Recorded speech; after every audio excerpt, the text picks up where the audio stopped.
নমস্কার বন্ধুরা, পম্পার কিচেনে আপনাদের সকলকে স্বাগত। আজকের বাচ্চা থেকে বড় সবার পছন্দের একটা নাস্তার রেসিপি আপনাদের সাথে শেয়ার করব।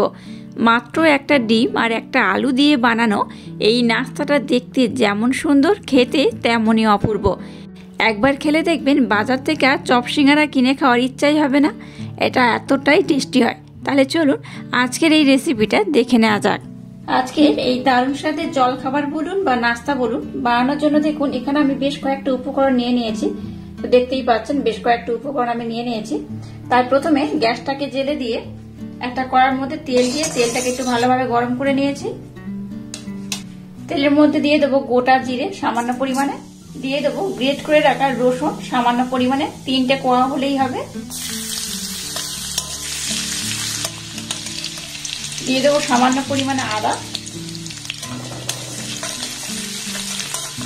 দিয়ে দেবো সামান্য পরিমাণে হলুদ গুঁড়ো,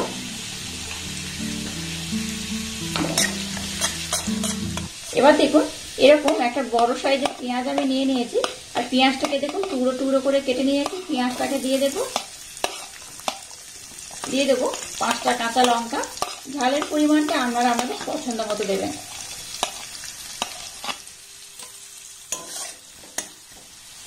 এর মধ্যে দিয়ে দেবো 1/2 চামচ লবণ। এবার পেঁয়াজটাকে প্রথমে একটু নাড়াচাড়া করে ভেজে নেব। পেঁয়াজটাকে দেখুন একটু হালকা লাল লাল করে ভেজে নিয়েছি। এবার এর মধ্যে দিয়ে দেবো গাজর কুচনো। গাজরটাকে দেখুন আমি কিন্তু খুব ভালোভাবে গ্রেট করে নিয়েছি অর্ধেক ক্যাপসিকাম। আপনারা এখানে কিন্তু আরো অন্যান্য সবজিও ব্যবহার করতে পারেন। আর নিয়েছি এখানে একটা টমেটো। এবার গ্যাসের ফ্লেমটাকে লো টু মিডিয়াম রেখে সমস্ত উপকরণ একটু হালকা করে নাড়াচাড়া করে ভেজে নেব। খুব লাল করে ভাজতে যাবেন না, একটু নাড়াচাড়া করে ভেজে নিলেই হবে। সমস্ত উপকরণ দেখুন একটু হালকা করে নাড়াচাড়া করে নিয়েছি। এটাকে কিন্তু আর বেশি লাল করা যাবে না। এর মধ্যে দিয়ে দেবো 1 চামচ চাট মশলা, 1/2 চামচ দিয়ে দেবো জিরে গুঁড়ো।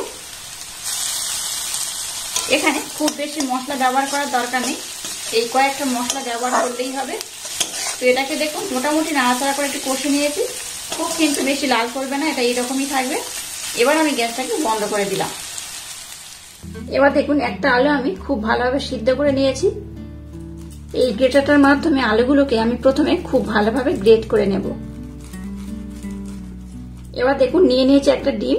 ডিমটাকে আমি খুব ভালোভাবে গ্রেট করে নেব। দেখুন সমস্ত সবজিটাকে আমি খুব ভালো করে ভেজে নিয়েছি একটা আলু, আলুটাকে আমি গ্রেট করে নিয়েছি। আর নিয়েছি একটা ডিম, ডিমটাকে আমি খুব ভালোভাবে গ্রেট করে নিয়েছি। এবার এর মধ্যে 1/2 চামচ ম্যাগি মশলা দিয়ে দেব। আর নিয়েছি একটা চিজের কিউব। চিজটা দেখুন এইভাবে আমি গ্রেট করে নিয়েছি, এটাকেও দিয়ে দেবো এর মধ্যে।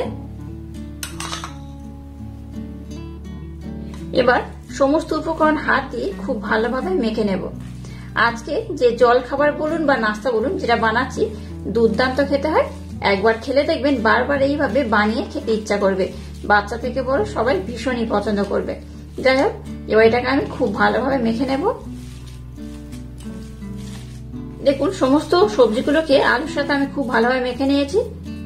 এবার দেখুন একটা আমি পাত্র নিয়ে নিয়েছি। এর মধ্যে আতপ চালের গুঁড়ি দিয়ে দেবো এই চামচের 2 চামচ। ময়দাও দিয়ে দেবো এই চামচে 2 চামচ। আর 1 চামচ দিয়ে দেবো কর্নফ্লাওয়ার। সমস্ত উপকরণ একটু মিক্সড করে নেব। আর 1 চামচের মতো দিয়ে দেবো ম্যাগি মশলা। বাড়িতে বানিয়ে রাখা একটা স্পেশাল ভাজা মশলা এখানে দিয়ে দেবো 1 চামচ। এই স্পেশাল ভাজা মশলার রেসিপি আগে আমি আপনাদের সাথে শেয়ার করেছি, চাইলে দেখে নিতে পারেন। লবণ দিয়ে দেবো 1/2 চামচ। 1/2 চামচ দিয়ে দেবো বিট লবণ। এবার সমস্ত শুকনো উপকরণ একটু ভালোভাবে আমি মিক্সড করে নেব। এবার এর মধ্যে আমি অল্প অল্প জল দেবো আর একটা ব্যাটার বানিয়ে নেব। ব্যাটারটার ঘনত্ব কেমন হবে এটা বানানোর পর আমি আপনাদের দেখাচ্ছি। দেখুন ব্যাটারটা একদম রেডি হয়ে গেছে। আর ব্যাটার ঘনত্ব দেখুন কেমন হয়েছে, এইরকমই হয়েছে। খুব পাতলা নয় আবার খুব ঘন নয়, এইরকমই হবে।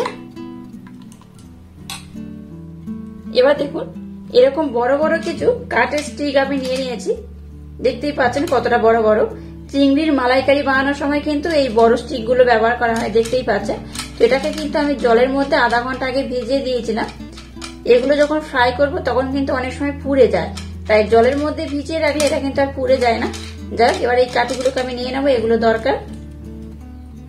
এবার দেখুন এই মিশ্রণটাকে আমি নিয়ে নিয়েছি। এবার এখান থেকে আমি এইভাবে অল্প অল্প নেব,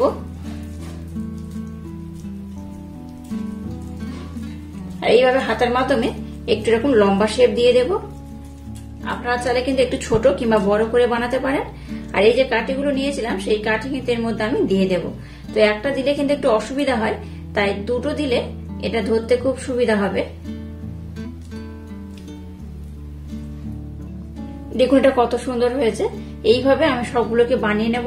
একটা কাঠি চাইলে কিন্তু একটু নরম হয়, তো দুটো কাঠি চাইলে কিন্তু এটা বেশ ভালো সাপোর্ট পায়। তো একটা দেয়া থেকে দুটো করে এইভাবে এইগুলো দিয়ে দেবেন, তাহলে কিন্তু খুব ভালো হবে। আর এইভাবে সবগুলোকে আমি প্রথমে বানিয়ে নেব। আবার একটা বানাবো। আপনারা চাইলে কিন্তু একটু ছোট একটু বড় করে বানাতে পারেন।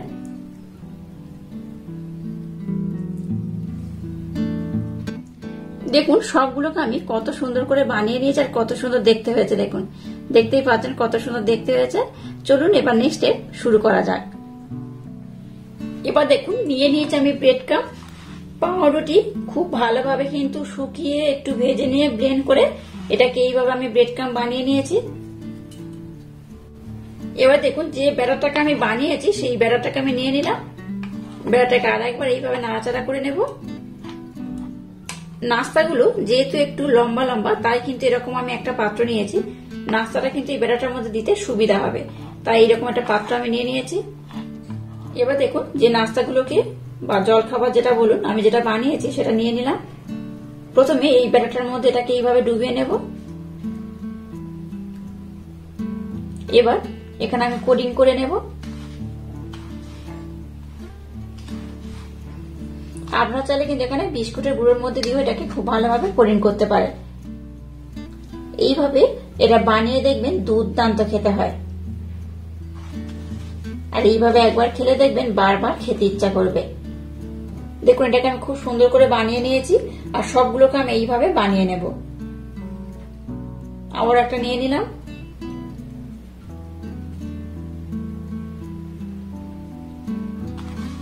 আবার আমি কোডিং করে নেব।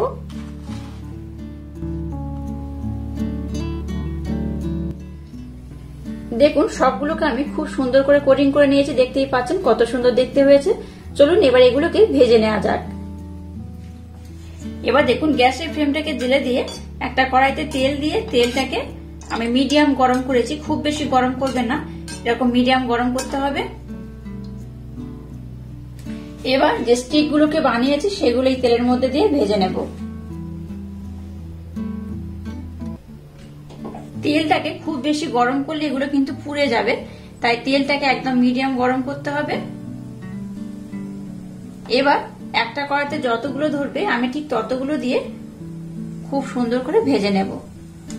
চেষ্টা করবেন গ্যাসের ফ্লেমটাকে একদম লো রেখে এগুলোকে ভাজার, তাহলে কিন্তু এগুলো খুব সুন্দর হবে। বাইরে একদম ক্রিস্পি হবে আর ভিতরে তো খুব সুন্দর নরম, খেতে যেমন সুন্দর লাগবে এটা দেখতেও কিন্তু তেমন সুন্দর হয়। তাই অবশ্যই গ্যাসের ফ্লেমটাকে লো রেখে এগুলোকে একটু উল্টে পাল্টে লাল লাল করে আমি ভেজে নেব। গ্যাসের ফ্লেমটাকে লো রেখে প্রথমে একটু ভেজে নিয়েছি, তারপর গ্যাসের ফ্লেমটাকে হাই দিয়ে এগুলোকে এইভাবে লাল লাল করে ভেজে নেব। দেখতেই পাচ্ছেন এগুলো কত সুন্দর দেখতে হয়েছে। ধর এগুলো কিন্তু ভাজা হয়ে গেছে, এগুলোকে আমি আর বেশি লাল করবো না। এরকম কত সুন্দর দেখতে হয়েছে, এগুলো কিন্তু খুব ভালোভাবে ভাজা হয়ে গেছে। এবার এগুলোকে আমি উঠিয়ে নেব।